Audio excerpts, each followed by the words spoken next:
And then the mind borrows the consciousness from the real self. Now, now, if the mind is not pure, pure means what? There is no viveka in the mind. That is another definition. As we continue the journey, I will refine it and so that viveka simply means that this mind is not sitting in the body. This mind is not favoring anything. It does not have any likes and dislikes to choose what is right.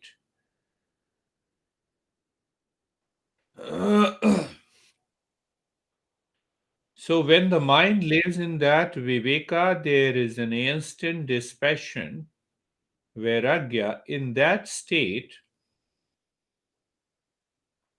now the mind looks at the body and it clearly perceives that this body is a matter and I cannot be matter.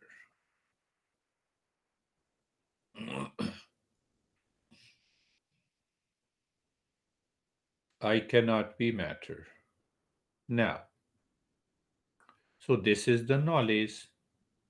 For the knowledge, I need not to do anything. I simply know it. See an example. Do I know you? Yes, I know you. Do I? And can I explain about you? What I know? Yes. Name, gender, age, profession, etc., etc. So, the same way, when we speak of the real self, do I know in the same way? No, I don't know. It is the mind that blocks. Mind is blocking the knowledge. Why the mind is blocking the knowledge? So we say it is moha, delusion. So what is the delusion? Another way to understand that delusion, that this delusion in the mind makes the mind understand opposite. I see the sky, it's no sky is blue. Finished. Moha. I, I, my mind knows pain as happiness. My mind knows me and mine, that is not me and mine.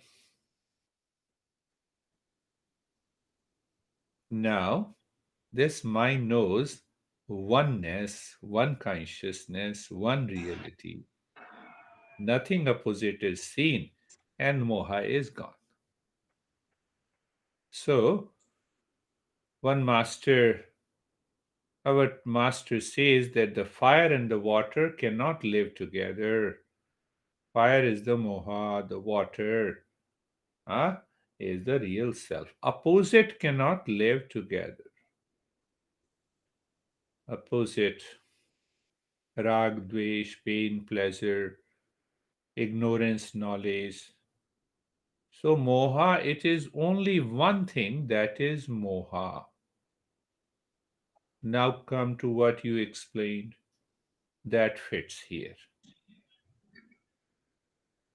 What you were talking, that fits here.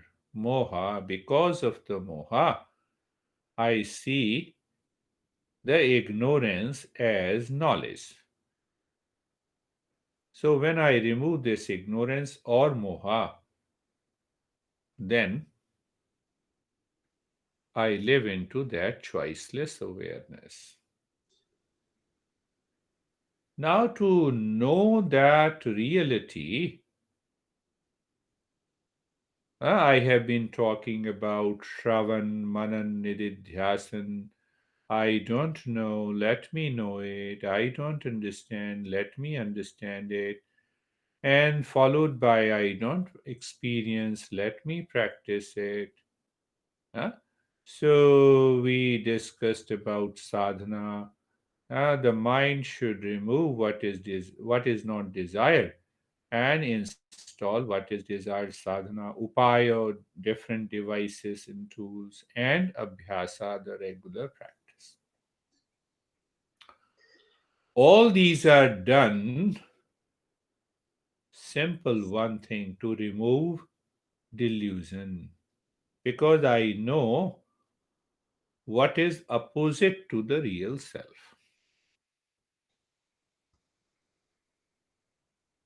So, knowing always takes place in the satsang.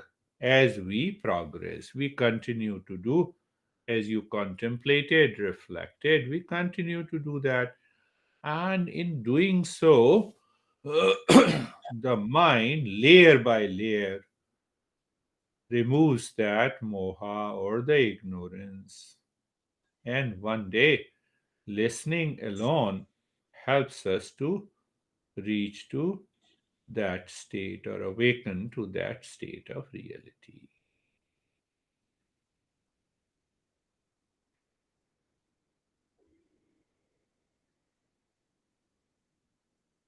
So, in the very beginning, knowing the real self and also knowing completely what is not real self, what I am, what I am not. But that does not work, so we translate that into daily activities of Nitya and the Naimitya karma. So now we start feeling very good, relaxed, and calm. Oh, I have to just perform the duty.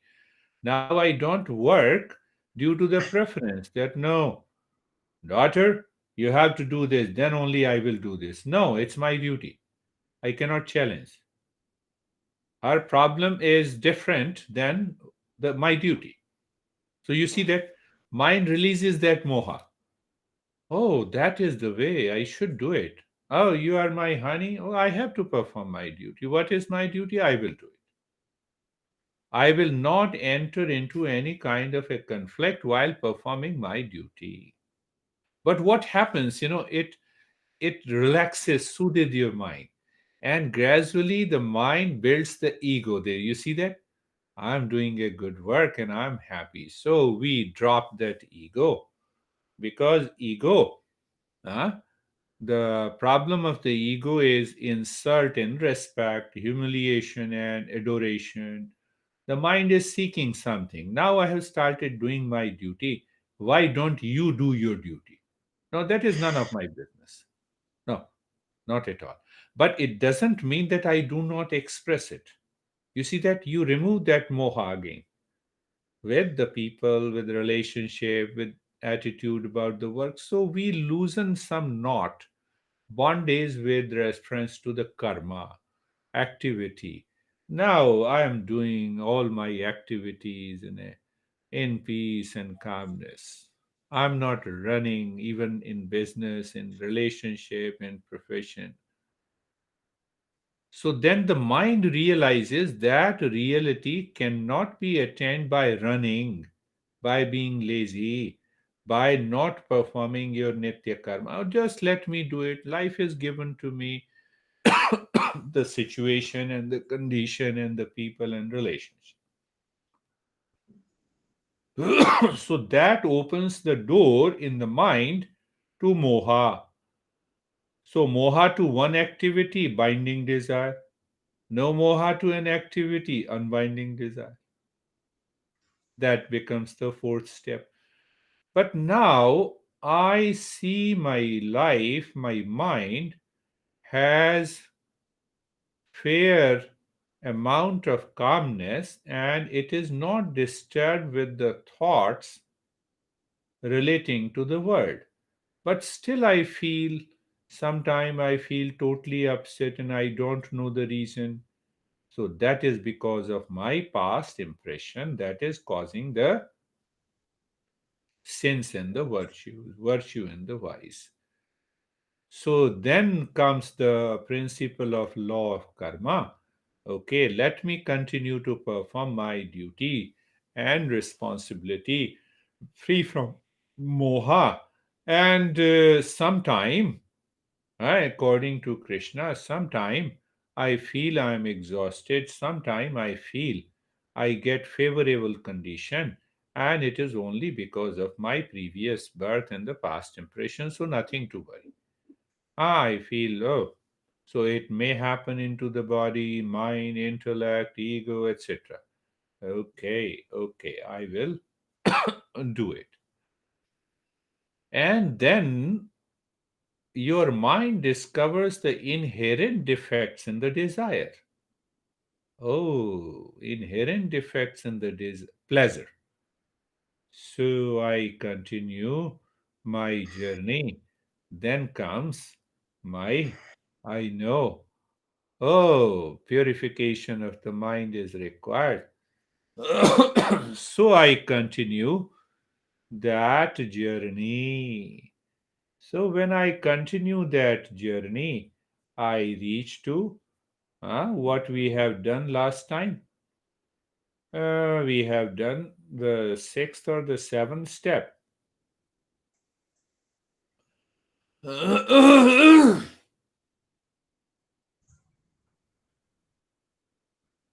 What we have done, the the binding and unbinding desire, and then ultimately we started understanding the inherent defects in the pleasure. So when we understand that inherent defects in the pleasure, that leads us to, I just picked up another principle from the Gita, is the satisfaction.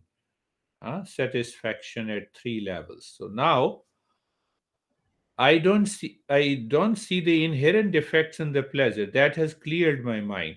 But now I go little deeper in my daily life.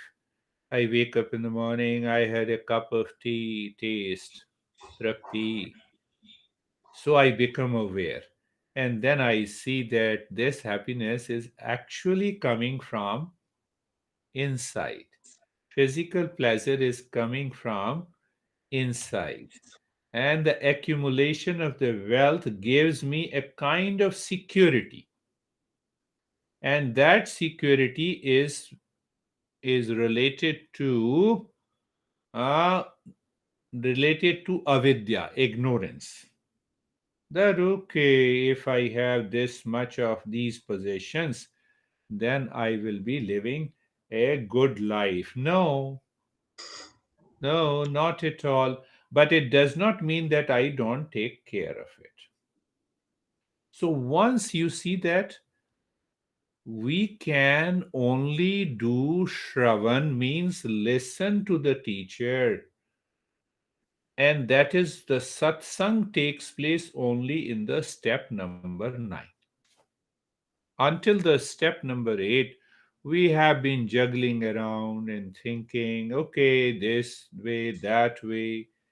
So the ninth, what the ninth step says, seek company of men of wisdom or guru to discover the importance of the self knowledge. So now this intellect is clear.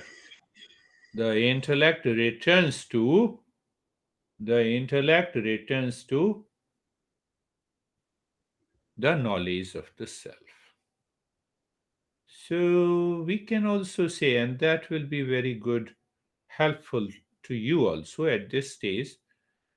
What we say there is a, can I say it as a, in English translation, can I say it is a good intellect? So the good intellect becomes aware that I am not the body and body is not me. I am not the body and body is not me. So what happens? That good intellect drops the fear of death constantly.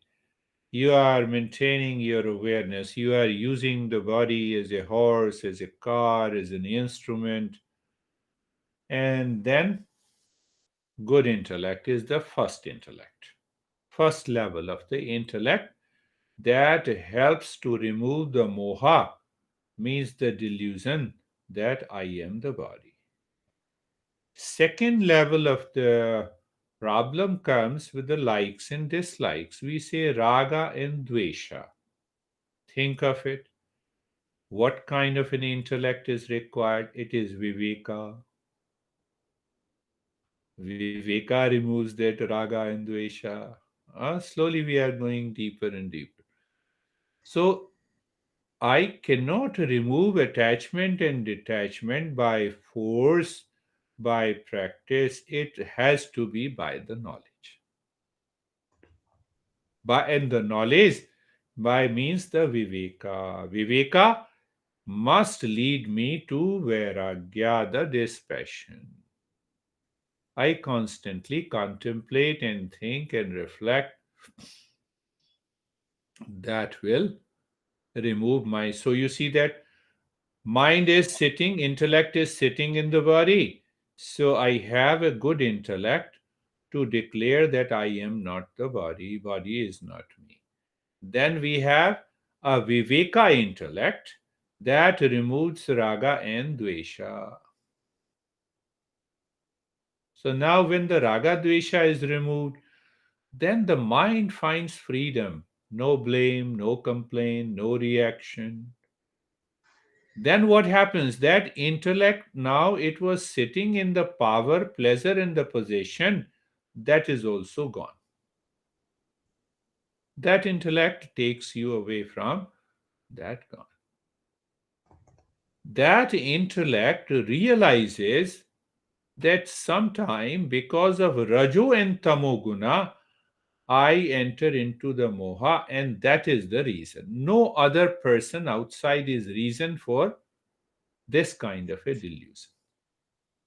Second level, raga and dvesha. Then there comes another type of the intellect. We can say it is, we can say emotional intellect. So, what emotional intellect does? It helps us to drop ego. Because I am, I possess, I have this thing.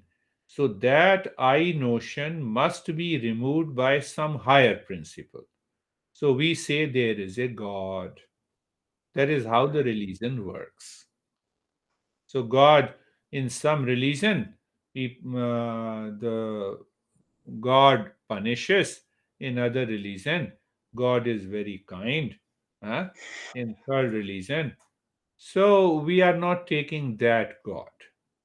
We are saying the presence, higher presence than the ego, is what the God is. Or we can use the image of a Shiva or the Krishna. Oh, everything goes to you. You are doing everything. It is done by you. So we constantly, through our contemplation and reflection, so that what happens, gradually the time comes, the intellect becomes so strong that it is not affected by insult or appreciation. You are doing good or I'm not doing good. That is that is gone. Third level. Now the another intellect is known as, you can say, the what it removes. It removes avidya. It removes ignorance. So the we have five layers of klesha or the problems. What is that? First layer is what we just said. Good intellect, that abhinivesh. It is in Patanjali, which he says abhinivesh. The mind is totally sitting in the body. So the body is fairly healthy. I'm living.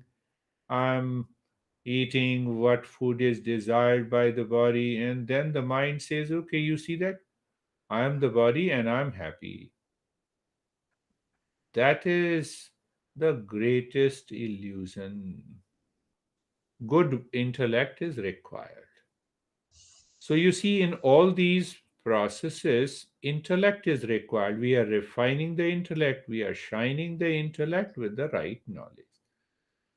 Second level, the Viveka intellect for Raga and Dvesha. The third is emotional intellect. That intellects, whenever the ego comes, Shiva, it belongs to you. Why? Because we have to bypass the moha, the delusion. And the fourth one, the knowledge. The knowledge of the real self can be gained by removing avidya.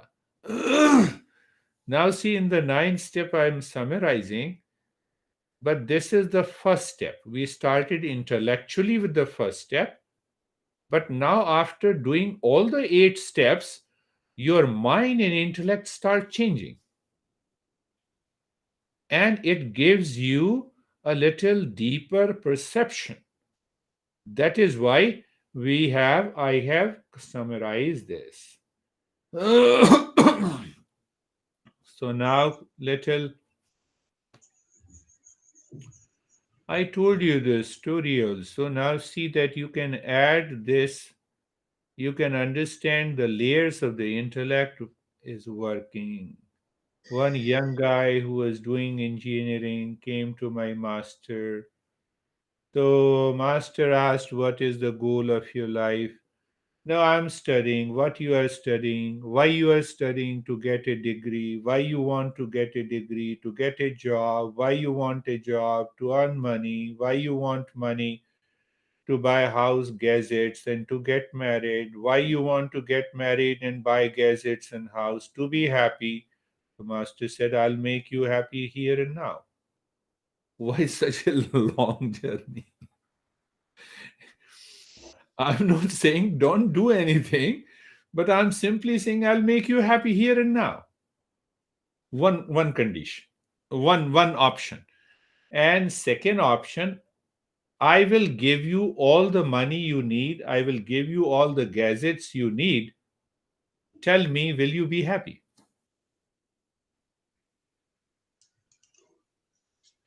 So we get caught either in working, then the people give a wrong rationale. No, after all, if I work, if I earn my money, there is no my money and your money. Money is simply a power of exchange. It changes hands. If you do not change hands with the money, it is not money. It is simply not money. Working is coming from the Rajasic Guna, the activity. So, are you performing an activity with a desire or without a desire? Nitya and the Naimitya Karma. He summarized everything in this story. I'll give you happiness here and now, or I will give you everything that you need. I have lot of money in my account nowadays. Instead of giving it to the charity, I will give you that much of money here and now. Will you be happy? Then master said, after all, you come to me, you means you go to the monk, you go to the masters. You have something within you, that aspiration, that desire. So keep that desire all the time. And that will help you to show the right path.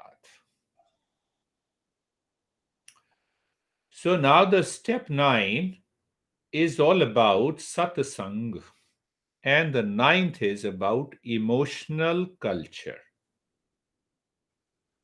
Ninth is about emotional culture, and eighth you can say satsang, or we say we should lay importance. Huh? Now the mind realizes, now we realize how important it is to seek the company of a teacher to discover huh, that real self. And the 10th step, some people say, some master says, not people, some master says it is all about emotional culture, that you should have a love for the God. But other masters says that while having a love for the God that you already had in the third step, take another step. Follow Shat Sampatti in detail so that now the mind remains focused on the goal of life. So let us go and understand this about Guru. First thing, that mind should be clear. What the mind should be clear? Guru is Guru Tattva. Tattva means element. Element means the ultimate cause. So, yeah, there are two things coming to my mind spontaneously. So, the first thing that I asked my master, what will happen to me if you die? The master looked at me, laughed, and said that master does never dies. If you know Guru, the Guru never dies. And now I can really not only understand, but I know that Guru never dies. Why? The Guru is simply the knowledge of the real self. That is one way to put it. Now, how it works in our daily life? The Guru that I see in my heart is not the physical Guru outside. That Guru is created by the mind, by the prana, by the life, by my faith, by understanding, knowledge. All elements are together. Different spices is there: knowledge plus prana plus mind purity. So that has created an image. That is a live image. It is not the physical image outside. So once we get that image, the real satsang starts. Because now you are listening to the Guru inside. Are you getting it? The first understanding of the Guru is, what is that first understanding of the Guru? That Guru never dies. Why? What is the meaning of the Guru? The meaning of the Guru is moving from ignorance to knowledge. What is that knowledge? Knowledge of the reality. But that reality does not help me to understand and know clearly. So as I surrender to the Guru, I respect the Guru outside. Gradually, what happens? The mind creates a living Guru inside. Living Guru means a pranic image with the mind, with the knowledge, with love, with emotion. That is what it is. You say, she is my daughter. Daughter is a girl. She is not different than any other girl. You say, my wife, I love my wife. You don't. Wife is another girl. Mother is another girl. But there is a pranic image that is inside you. We do it every day. We follow that. We live our life with that idea, with that thinking, with that thought, with that image. The moment you say, my daughter, the image appears inside. Image appears. It is not related to millions of other girls. When you say wife, the image appears. That image is alive because it is in the heart. It is made up of love. It is made up of emotion. It is made up of prana. The love and the emotion cannot work without the pranic energy. The prana cannot work without the mind. And the mind cannot work without the intellect. So the intellect recognizes the daughter or the wife or the husband. I'm going there a little deeper, so I'm just explaining. So once you understand that clearly, then what happens?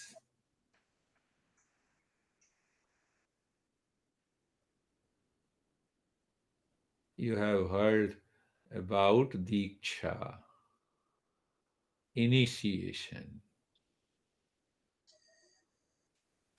So When we ask the master to give me initiation, the best initiation is satsang.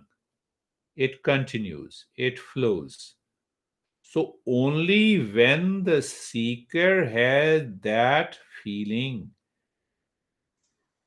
inside, you have installed the living guru inside, then the satsang alone becomes the initiation. Or when you give a mantra, when the master gives a mantra, that guru inside you takes care of that mantra.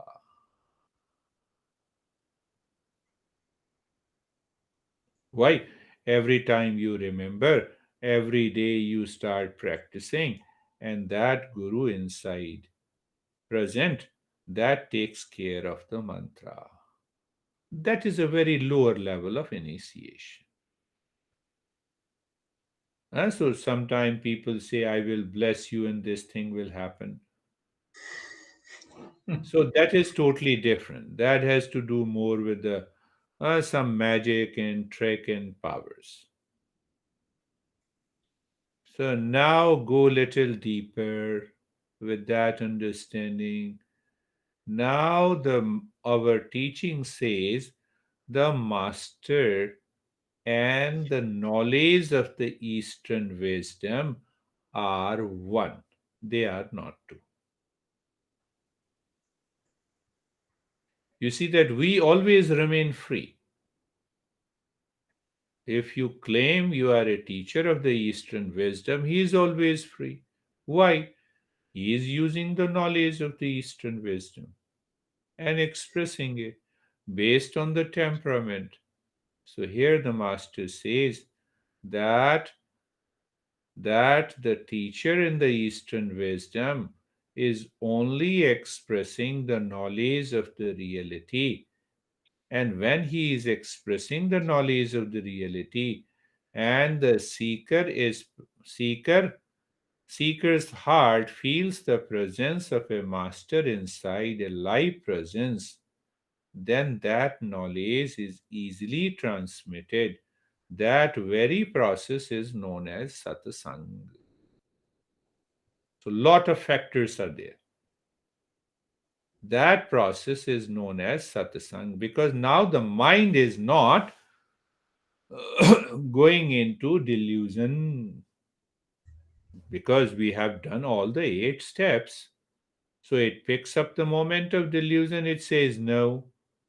It is the presence inside that is receiving the knowledge and purifying my mind, and I am progressing. That is what we say to love with. So, one thing is sure the teacher is required. Teacher is required. Why? But also remember, do you remember the fourth step, that one step that I talked about it, that also to be added in the satsang, our weekly or twice a week meeting. What is the fourth point? I think I discussed about it that, okay, why we need a teacher? Teacher represents the real self.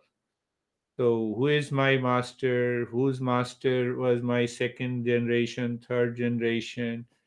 And who is the ultimate one? It is the real self present in you. So, that is why we are selfish. That is why the seeker loves the teacher. That is why. And the teacher is also selfish in that way because the teacher finds the real self in the seeker. And then how we communicate? We communicate through the text, the knowledge of the Eastern wisdom. So, who is the seeker who finds that living presence of a teacher inside? Who is the teacher who finds, who perceives that real self in the seeker all the time?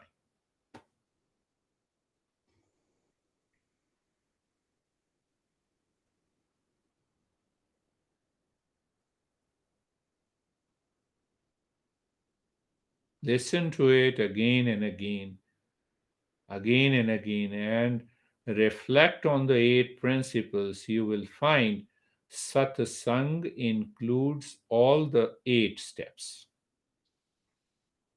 As we start the journey, we find they are different, but as we go deeper into what is satsang, we find all the eight steps are included into that.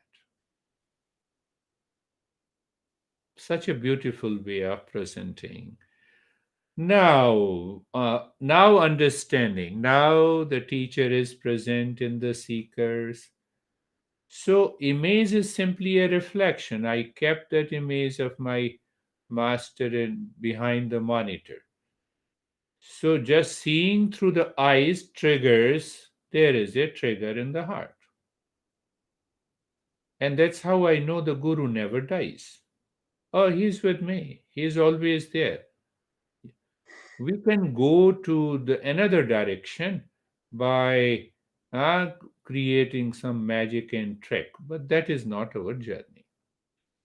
We feel the presence and we can give another shape to that presence. We ask that guru to bless someone. We get some pranic powers. That is not a big deal. But our journey is totally different.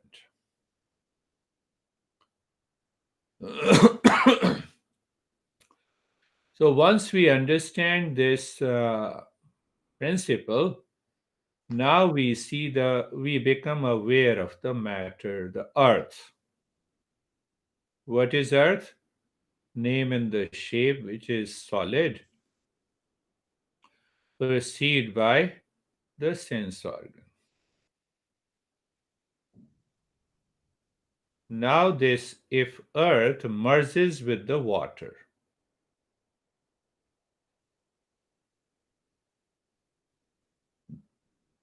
merges with the water, we merge what we merge. We mix, sugar into the water. Sugar is solid. You see that? It's easy. Then the water merges into the fire. The water disappears when there is a heat.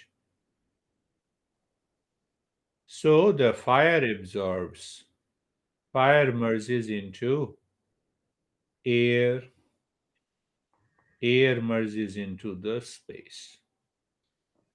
That is for the sake of understanding how to get rid of the delusion created by the five elements. Whatever we see in the world, it is nothing but the delusion by five elements. It's whether it's a husband, wife, whether you have $1 million, whether you have the luxury car or home, just see that. The mind creates a delusion. He is my friend, and this is my car. You see that. So, which type of the intellect should work here? Viveka intellect. Do you see that? That is how you have to apply. I have given lot of simple principles from here and there so that you work on that, so that you mix it. The body that you see of this guy, beer guy, and the body I see of that guy is only different because of ego. Otherwise, there is no difference. Ego says this is my body, and ego says this is your body. You see that? Otherwise, it is simply a matter. So the real satsang starts. Oh, I see it. I become aware of it. No, no, but how can I see the. Come on, how do you see the sky is not blue? Still you see it. So still the mind through the eyes and the sense organ perceives that here are the two bodies, but inside I see all is matter, all are five elements, all are confusion, different proportion of mixing of these five elements. Otherwise, there is nothing more than that. Viveka, buddhi. to get rid of the likes and dislikes, and at the same time to drop that ego.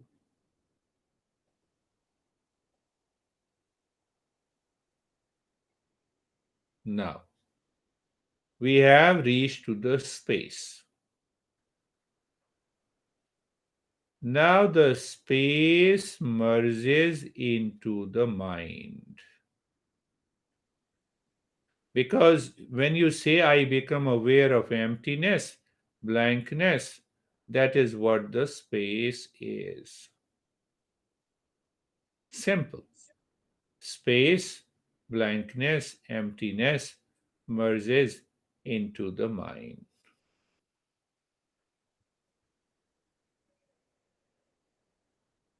Because mind is subtler than all the five elements. Now, this mind merges into ego, or you can say simple intellect. You can take, I know my mind. The mind knows the five element. Who knows five elements in the mind? It is the intellect. But the intellect creates the I-ness, and that I say that there are five elements. Here is the mind.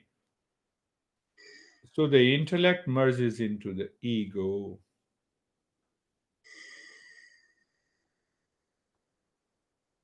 Now, my friend, this ego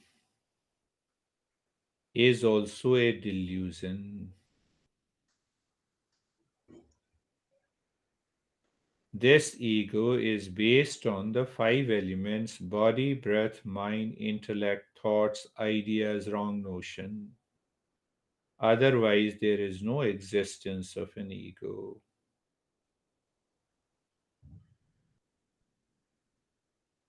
Then I recognize that there is a seer and the knower inside. And that knower and the seer, we are now approaching to the real self.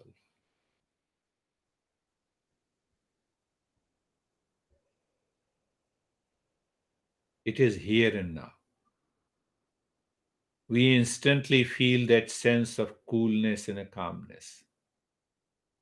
And that is why we say the satsang is important. I realized much later, after 5 or 6 years,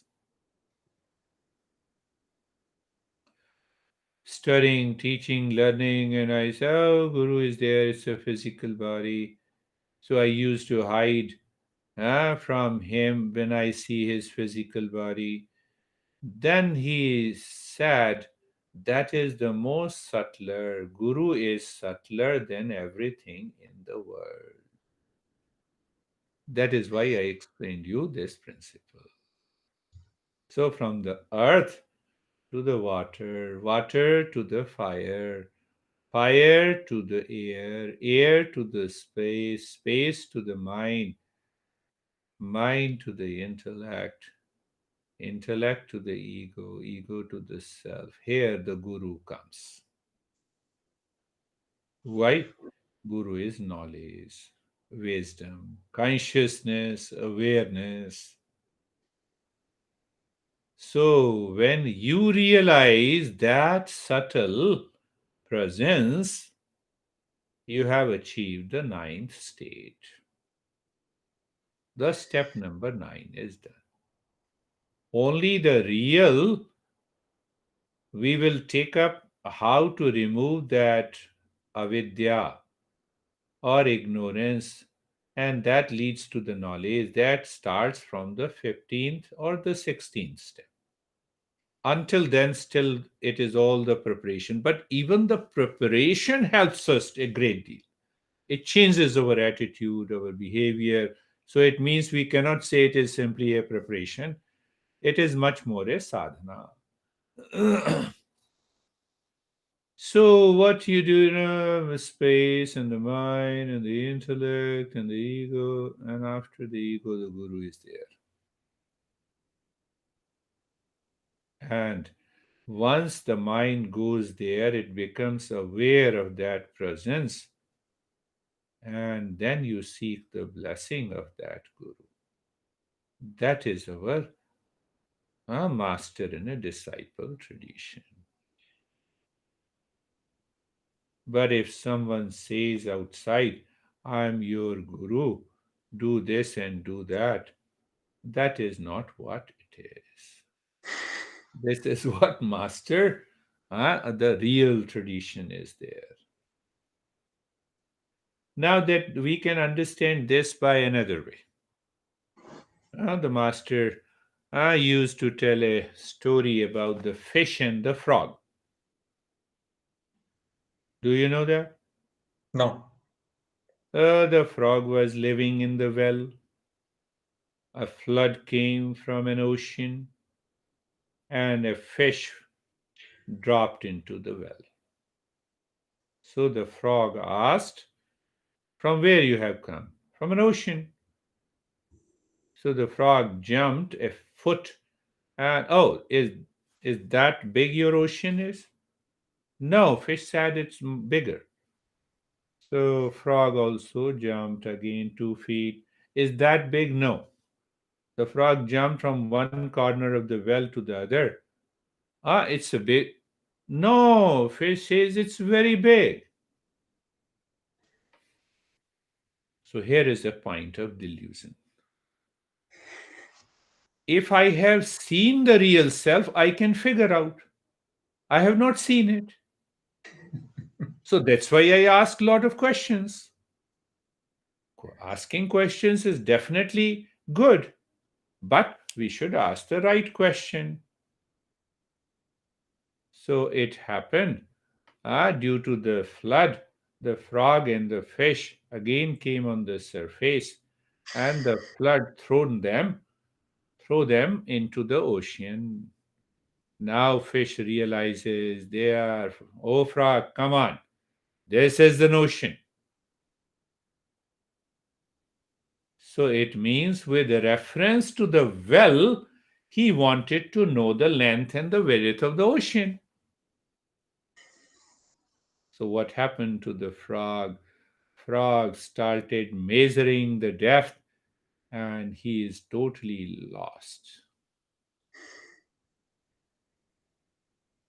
So asked, do you have any question?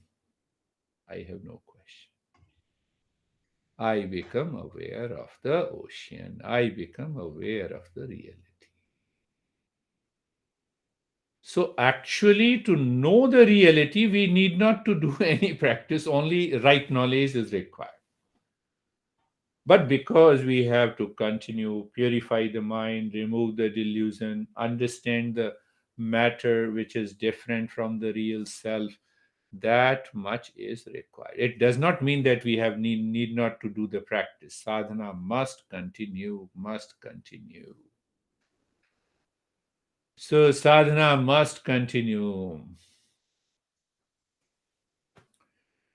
So now see that can seeker define the relationship between him and the master? No, he should not define it. He should continue to work on his mind to build that relationship. Build that relationship. The master perceives oneness between the seeker and the master.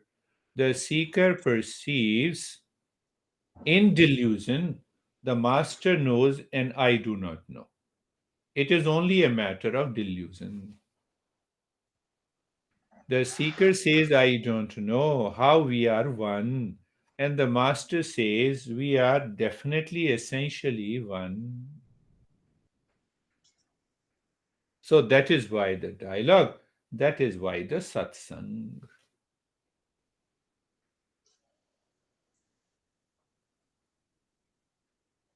That is why the dialogue, that is why the satsang. My master used to tell us a different story also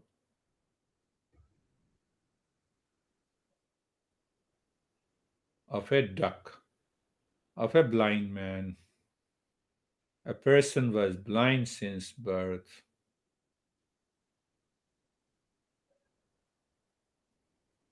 And his friend said, "Here is a duck, pure white in color." So the blind man said, "Let me touch it." So now the blind man said, "Is the softness of the fur is what you say white is?"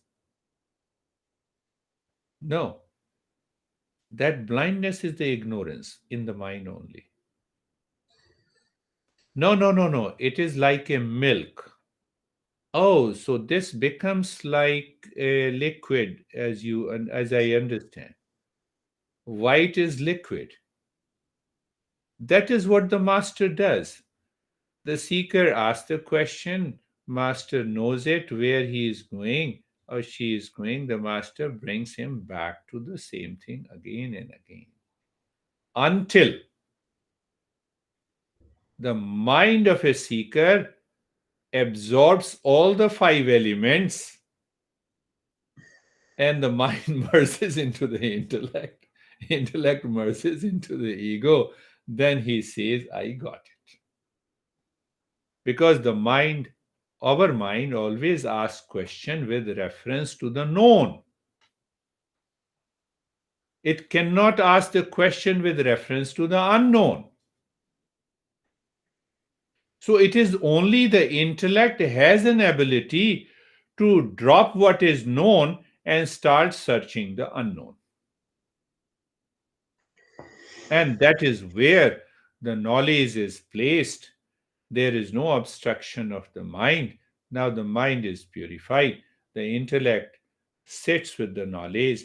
Delusion is gone and the awakening takes place.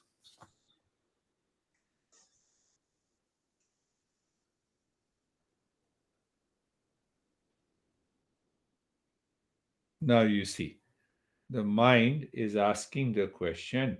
So it means if we refine the intellect, can I get that knowledge? So I'm asking the question with reference to the outside. Intellect is a matter. So we move from physical to the subtler level again and again. And that subtler level of awareness comes by viveka, vairagya. What is the vairagya means? Simply merging all these five elements completely into the mind. I'm not body, I'm not the mind, I'm not the matter. You see? You see a different definition of viveka and the vairagya. So perhaps J. Krishnamurti has reached here and he said, when everything merges into that, then it is also it's nothing but the choiceless awareness. And everyone is teaching wrongly. No, nobody is teaching wrongly. That is how we have to progress. J. Krishnamurti did all the practices before he reached to that state.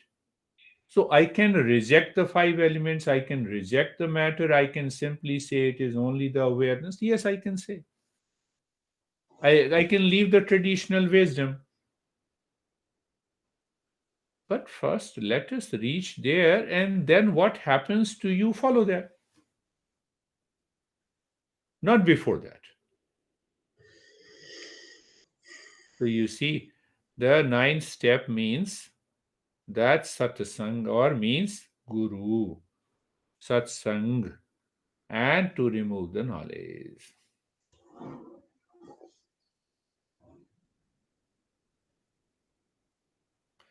Then what happens? One more point I will pick up. Then what happens, my friend, that now see that what happens when you're seeking company, you are a seeker, you understand the importance, you know that what is a guru, you have already created that image that remains present inside.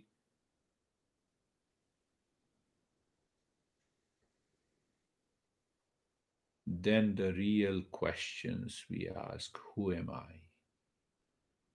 Then I don't ask, what is this matter?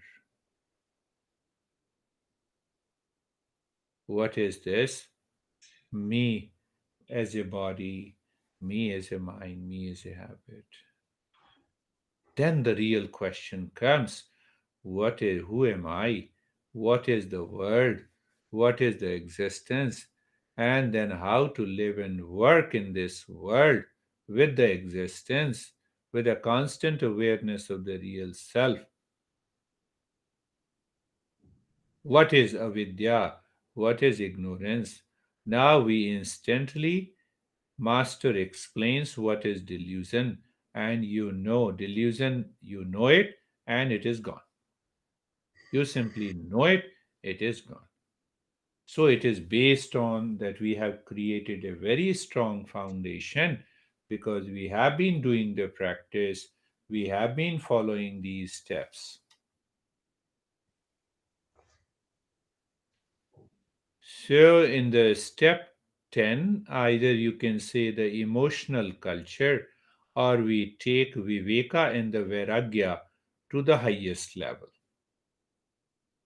And the step 11, we will see the six treasures in a different perspective so that it lives with us all the time. We understood separately some dam, uparati, titiksha, shraddha, and samadhana. But now we will see with reference to the inner peace only. The peace is settled in the body, sama. Peace is settled in the sense organ, dhamma. Peace is settled in the mind, titiksha. Peace is settled in all the three together, uparati. Peace is settled in the intellect, shraddha or faith. Peace is settled in the whole body, breath, mind, intellect, and ego is samadhan. The mind is naturally focused, and that focused mind can easily meditate. So, when you have the highest level of vairagya, then what happens? You absorb into the mindfulness state, what is known as emptiness. But still, there comes a problem, and that is dealt in deeply by the step 12. We have done almost ego is not attached to the work. Now I have to learn. That was the negative aspect. Now, the positive aspect, whatever I do when I wake up in the morning, my action, my thought, my speech inside should be directed to my sadhana. They should become sadhana. They should become a process, a method of my evolution. Every activity, whether I talk to my daughter or honey or business and a profession. So, a total reliance on the existence. So, we will pick up two more. We have picked up the step 9, we will pick up the step 10 and 11, but continue doing the practice. Now, your